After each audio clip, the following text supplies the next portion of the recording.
So, right. What do we have here? We've got our beetroot with herring, okay?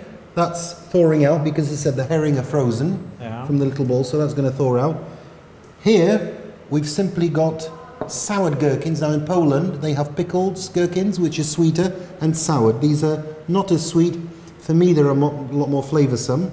And all as I've done, I've strained the juice, I've blended the gherkins, I've strained the gherkins. I've strained them, actually. I strained them. No, you strained them, credit. And I've just gathered the juice. And there's nothing else, no magic. It looks like kiwi juice. It looks like kiwi juice, but I can but show you. It's not. It's got it, well, we can try it. Please, chef, taste. This is plain, normal gherkin juice. Yeah, very strong taste. Because you have to know, in Poland we also use water from the pickles. Yeah, well, it's but nice. It's fresh.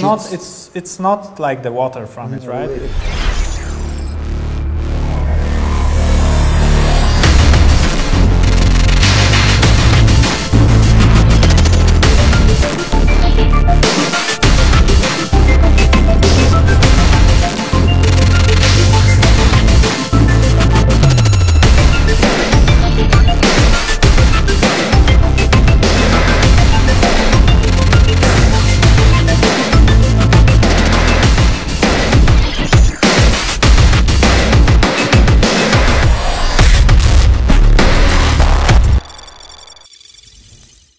And as I said, all I've done is I've strained it, I've got the juice, and I want to make a foam out of it, okay? I like that idea very much.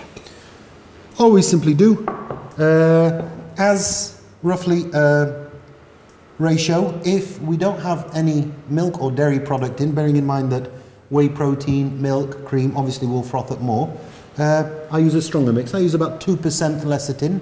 This is soy lecithin, okay? There you go.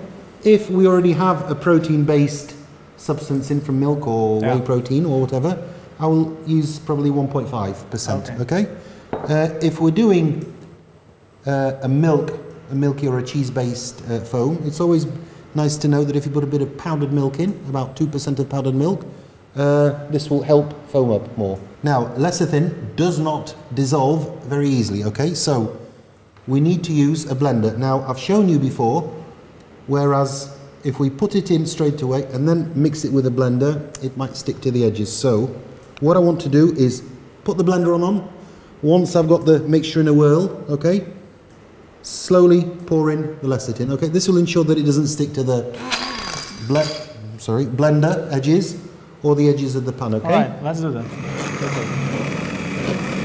Wow, it's getting really foamy. I've not got a wide pan just for the sake of it, okay?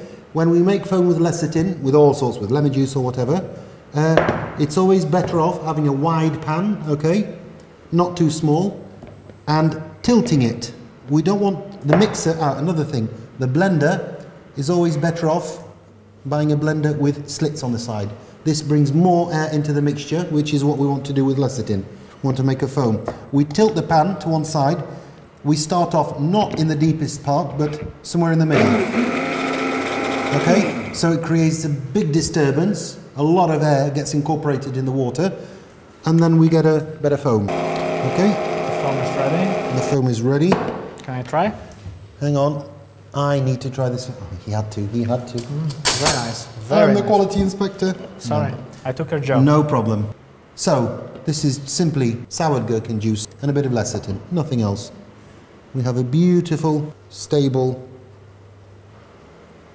foam, okay? Ideal for decorations.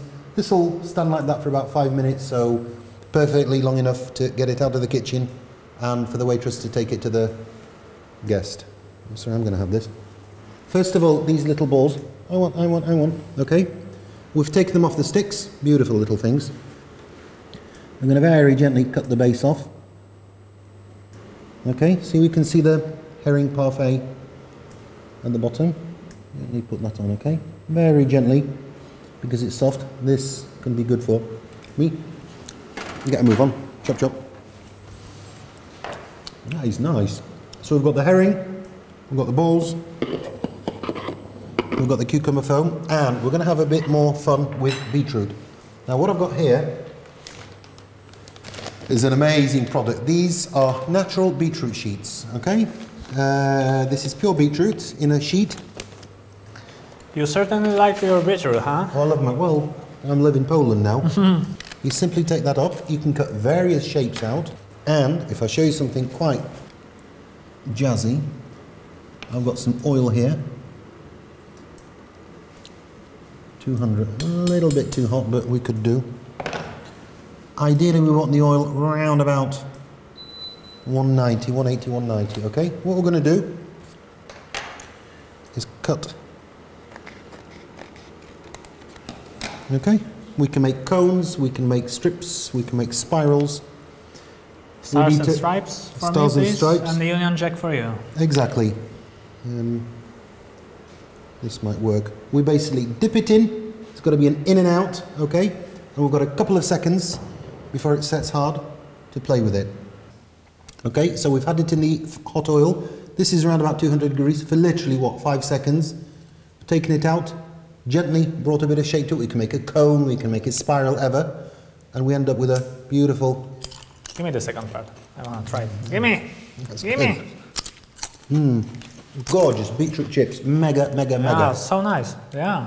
Very, very snazzy. And we, as I said, we can make cones. We can fill them with different things.